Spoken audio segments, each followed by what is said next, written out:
It's time to focus on seniors with Helping Seniors TV. The television show designed to make you aware of senior issues and needs, as well as to acquaint you with the resources available to help you age in place and with dignity.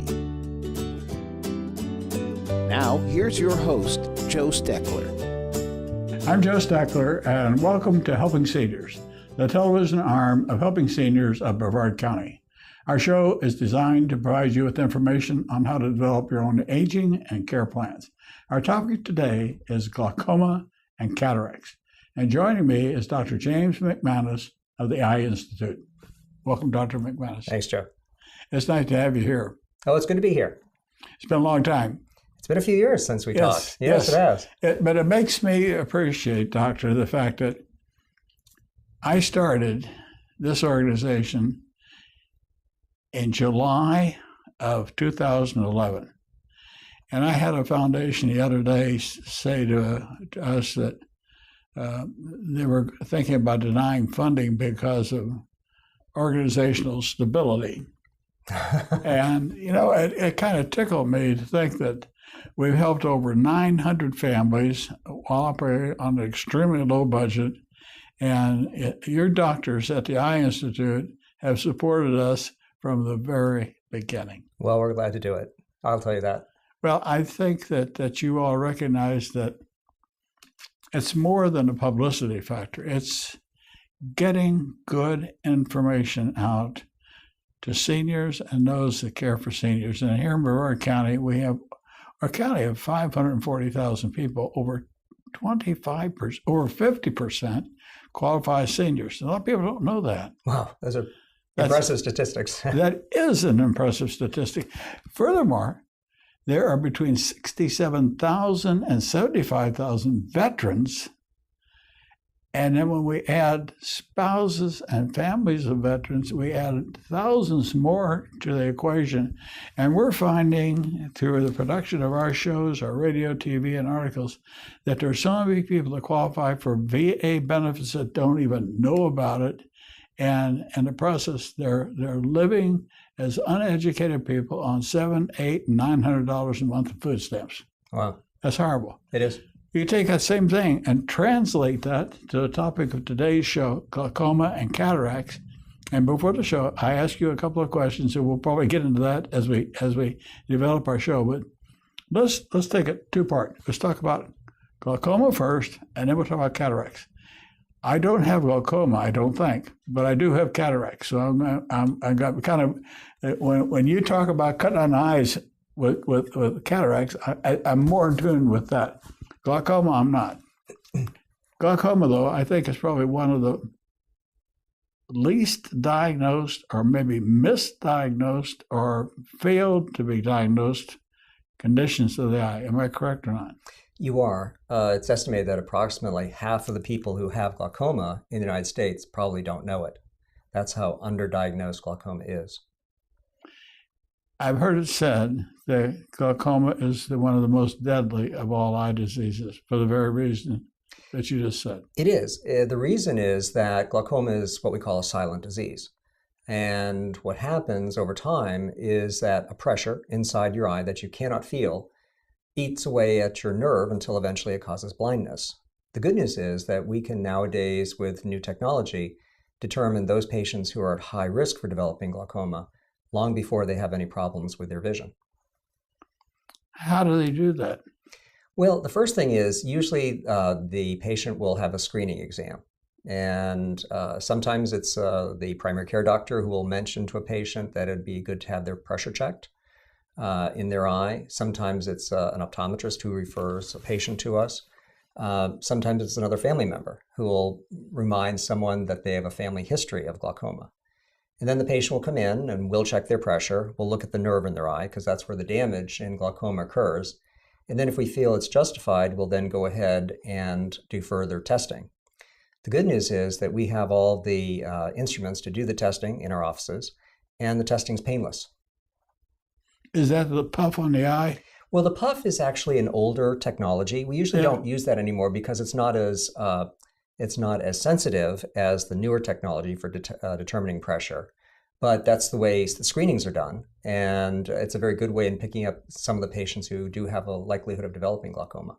How do you, if the puff on the eye was the older technology, how has the industry progressed so that the tests are more definitive? Well, there are different tests that are available. What we call the gold standard would be something called the Goldman tonometer, where an instrument basically floats on the tear film and measures the pressure inside the eye. And it does it by using prisms, and that's how we check the pressure most of the time. There are also other ways of treating the pressure using handheld devices. And we'll do that, for example, if we're doing a laser procedure on a patient or if we're doing a screening, that sort of thing. You mentioned laser.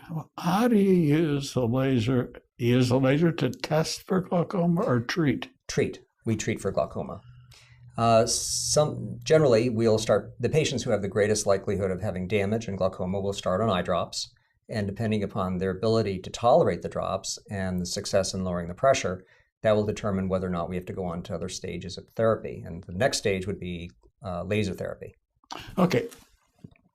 Let's come to a dead halt, and let's help those people on the other side of this camera. First of all, what is glaucoma? What is it? Glaucoma is a disease in which pressure inside the eye damages the nerve.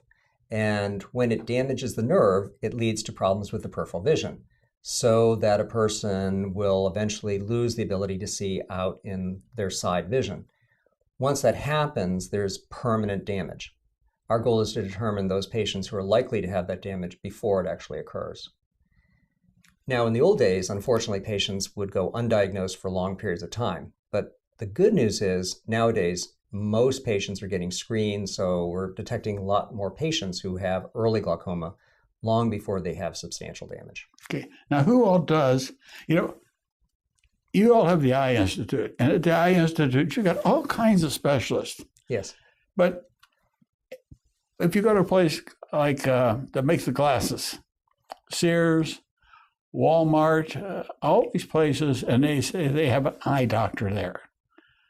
That doctor, what does that doctor do different than what you all do at the Eye Institute? What's the correlation or the uncorrelation? Well, the doctors who are at places like Walmart or Pearl Vision or the private practitioners in the area, most of the time those are optometrists, and they're usually very well trained. And what they're doing is they are treating, they're determining the proper prescription for glasses for the patient, but also treating the patients medically for glaucoma and detecting those patients who have a likelihood of developing glaucoma or who are not responding to therapy. We'll get a lot of referrals from those doctors in the community. And the reason they refer to you is because you all would be more expert, have a different depth of training to treat glaucoma or other disease of the eye. Am I correct? That's correct. That brings up two issues. We will be able to perform lasers or surgery if that's necessary for glaucoma, but also we generally will be sometimes asked to determine if it's glaucoma or if it's a neurological disease that's causing the problems with the peripheral vision. Okay. Let's say a person has glaucoma. And you talked about using a laser to treat it. What does a laser do?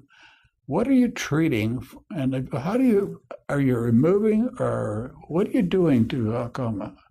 I don't understand that. Well, you're not alone. There are a lot of people who really don't understand the laser, because the reason is that treatment for glaucoma has changed over the years. In the old days, there was a heat laser that was used to treat glaucoma. And what it did was it basically caused scars inside the drainage canals of the eye. Okay. And the theory was, by producing those scars, that the tissue between the scars would be stretched. It's like any other drain. If you pull on the tissue and open the drain, more fluid goes through and the pressure goes down. Is that like the tear duct? Kind of like a tear duct, but not associated with the tears. This is all fluid inside the eye. Okay. Nowadays, what the laser does is it's a cold laser that stimulates cells inside the eye, basically to clean out the drains so that more fluid goes through and the pressure goes down. The big difference is that unlike the heat laser that we used to use, which could only be done once, basically in your lifetime, this laser can be repeated. So what that means is that, for example, if you can't tolerate eye drops or the drops are not effective, we can do a laser, and that will usually work for several years. And then if the pressure creeps up again, we can repeat the laser. That's the big advantage of this newer technology. Well, I go to a chiropractor, and he uses the cold laser on my back. Is that the same theory? It may be, but I'm not that familiar with lasers that are used outside of the eye. Well, I know that he's got an adjustment thing, and he looks in the manual and has to tell what settings to use for different parts of the back of the leg. But I would assume the reason I ask a question is because you talked about the cold laser stimulating. Right. And I think that's the same thing that the cold laser would do to the back or the nerves in your back to stimulate the nerves. It might be. In the eye, it's pretty simple. What we're doing is stimulating cells called macrophages, which then remove the breakdown products of cells that are in the drains. Are you finding that the laser treatment is it good, better, or best in treating glaucoma? It's a good question. What we have found, actually we did a study on that. We looked at the cost effectiveness of laser versus medication. And what we found is that if a patient used laser instead of having medicine, that they and their insurance provider would be saving tens of thousands of dollars over their lifetime in terms of the cost of their medications. That's one thing. But how about the effectiveness, or what is the better treatment for, say, halting or stopping glaucoma? Medication or laser? I'm sensing laser is a better treatment. In general, it is. If you were to look at the effectiveness of laser versus a single medicine, probably laser is going to be better. The reason that we use laser so much nowadays is because many patients will have to be on several medications. And when you're on several medicines, the chance of having a side effect increases dramatically. Okay, a good question. I don't feel the cold laser. You can't feel this laser either. How about the laser that's used on the eye? Do you feel that? Can't feel that either. Yeah, when we talk about cataracts, we're going to talk about cut on the eyes. Okay. And that's a little bit different. But let's stick with glaucoma, because I know many people that actually have gone blind from glaucoma. And how long ago, doctor, was it that the laser and the medication treatments became known? I'm thinking in terms of people in the 60s that went blind because of glaucoma, but was that something that was just an untreated case? It's a good question. Until about 2001, what happened was doctors, including ophthalmologists, believed that if the pressure was not excessively high, in other words, if it was less than 21, that was acceptable. Unfortunately, we've learned since then that there are a lot of patients who will continue to show progression even if their pressures are in the low 20s and high teens. So that's why it's important for those patients to be followed regularly, because if we do detect changes in their vision or the function of their peripheral vision, that they'll need lower pressures. So the major change in the philosophy of the treatment is patients who are showing progression need lower pressures, even if their pressure would be considered in the normal range. Okay. When I go to see the doctor at an eye clinic, I notice the preponderance of patients there are older people. Is this because, well, we have more eye problems as you get older? That's true. But is it because the younger people don't know that they need to get their eyes checked? Or is it because they ignore it? Or I can't believe that young people don't have the same eye problems that older people have. Well, the surprising thing is that the average age of the glaucoma patient is about 53. So when you think about that, that means that half the patients are going to be over 53 and half of them are going to be younger. But you're right. Unfortunately, a lot of the younger patients seem to ignore it.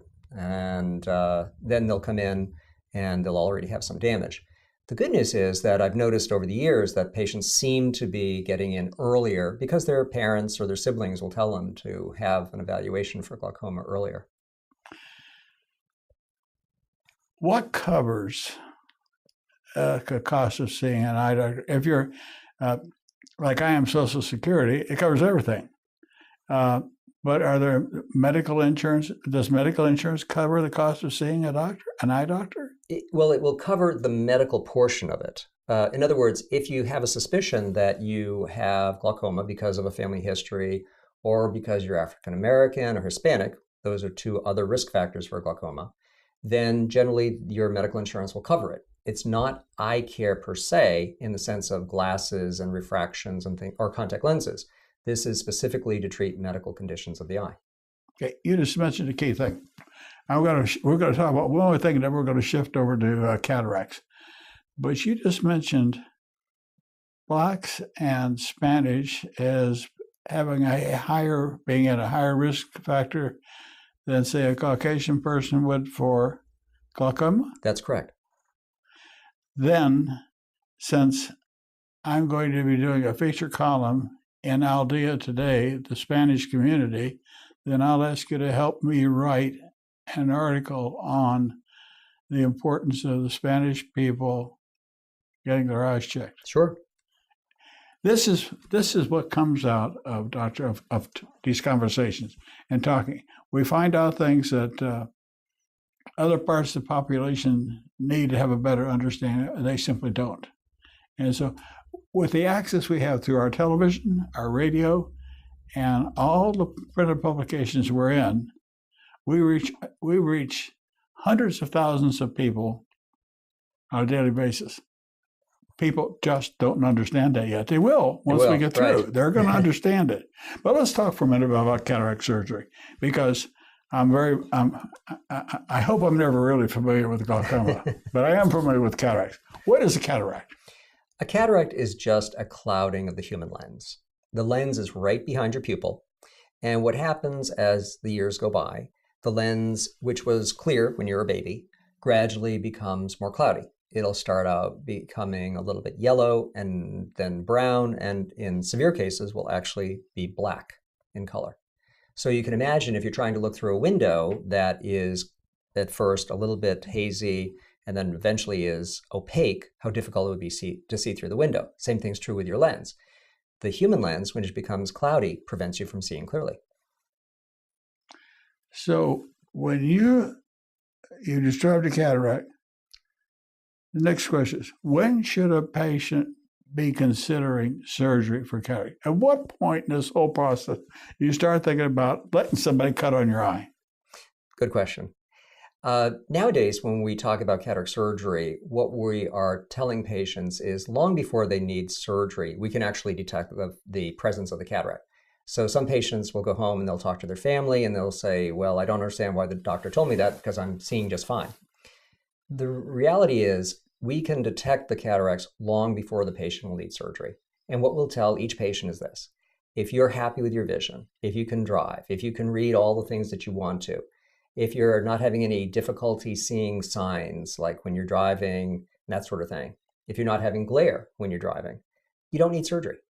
But when it gets to the point where you feel that your vision is interfering with your lifestyle so that you're not driving at night anymore, for example, or you're not reading as much as you want to, that's the time to think about having cataract surgery. Which leads me to question number 3. Okay.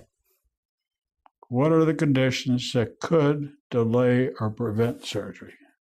Well, the first condition that may delay surgery would be someone who has multiple medical problems and they're just not stable enough. For example, if you just had a heart attack or a stroke, or your doctor just feels that you're not stable at this point.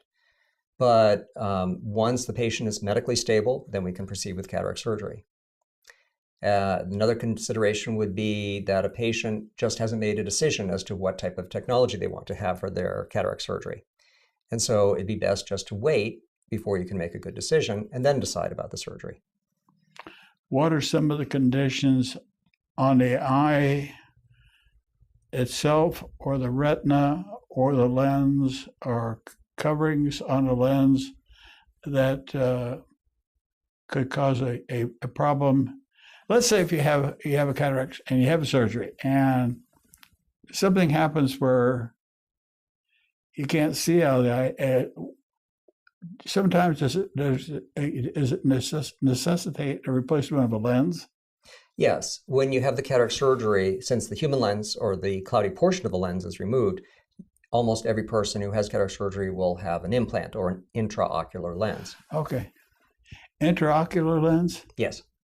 What is that? It's a small lens that goes behind your pupil.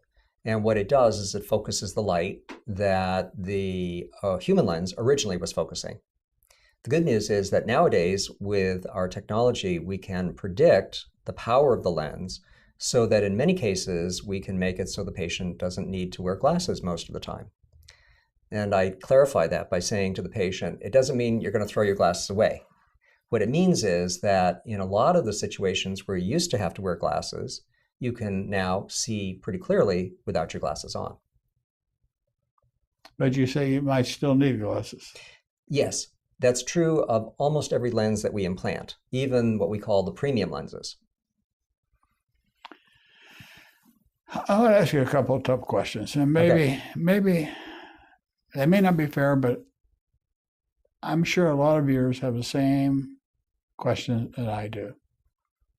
When we talk about eye surgery, it's a very fearsome thing. You go to a dentist, like I tell all the dentists I have, you are the greatest inflictors of pain known to mankind. You can inflict pain whether you want to or not. But when you deal with surgery, when somebody cuts on a body, like I had a dissecting ascending and descending aorta all the way down my stomach, wow. Split completely open. I lived through that. And the only reason I think I lived through it is because God had another reason for me to live through that. Right. Because most people don't live through it. And then 6 years later, I suffered a stroke. And I had a little weakness on my left side, and I have to watch my verbiage sometimes to make sure I don't slur my words. But outside that, my brain has been good. The fact I'm getting older, more of my body parts are starting to have problems. I have problems with my eyes. I have problems with fibromyalgia. But that doesn't mean that doesn't stop me from talking about myself so that a viewer can say, Joe's experiencing that, or Joe feels that. I wonder how I would feel if I talked about going in to have a cataract removed from my eye. So my question to you as a doctor is that, how do you reassure somebody? Because if gosh, I'm trying to think. Dr. Mandisi. Yes. When he did a show with me, when they had that eyeball, I wish I'd have told you to bring that thing because he can show exactly what you're doing to the eye when you remove a cataract. Can you describe to the people what you're doing? Because we're talking about cutting on the eye, right? Yes, we are. And when you read these horror stories, they're talking about somebody hitting somebody in the eye with a thing and the fluid coming out of the eye. Once that happens, you can't fix that. Well, it depends. I've done a lot of trauma surgery over the years. If you repair the eye quickly and restore the shape of the eye, then as long as there's no permanent injury to, for example, the nerve or the retina, then generally the eye can heal dramatically over the years. And now it may require multiple operations if you have a serious injury. Cataract surgery, on the other hand, is a planned operation. So we make very small incisions for the surgery. That's also true of when Dr. Vashnow, for example, does retina surgery. The incisions are incredibly small. We're going to talk about that. That's right. And when a patient asks, how big is the incision? What I do, and I will tell them, just think of a dime. Think of the picture of FDR on the dime and see how big his ear is. That's the size of the incision. It's pretty small. It's tiny.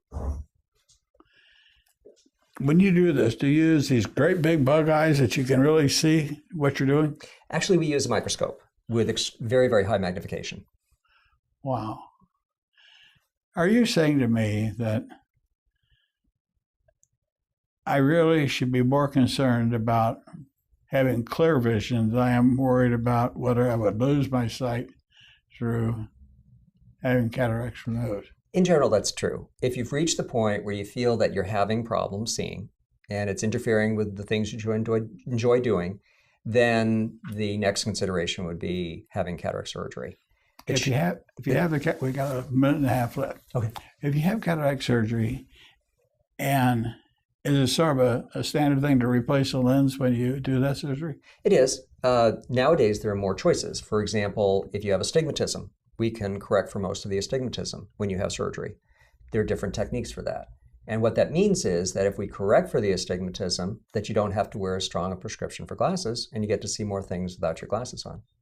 There are also lenses that allow you to see distance and near. So in many cases, you could see most of the things out in the distance and read using the same lens without putting on glasses.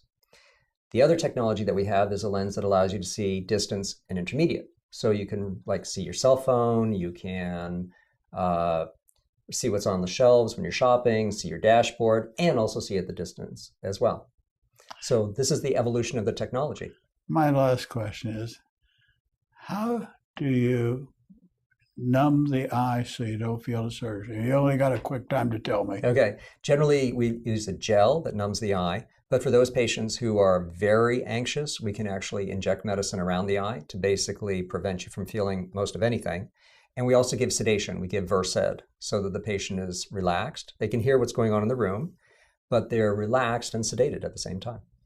Well, if you work on my eyes, you're going to need a lot to make me relax, because I am really anxious about this, but I'm going to tell you, I have thoroughly enjoyed doing this show with you on glaucoma and cataract surgery. Very good. I'm Joe Steckler. Thank you for joining our program today. I'd like to remind you that our senior information line is available to you at 321-473-7770.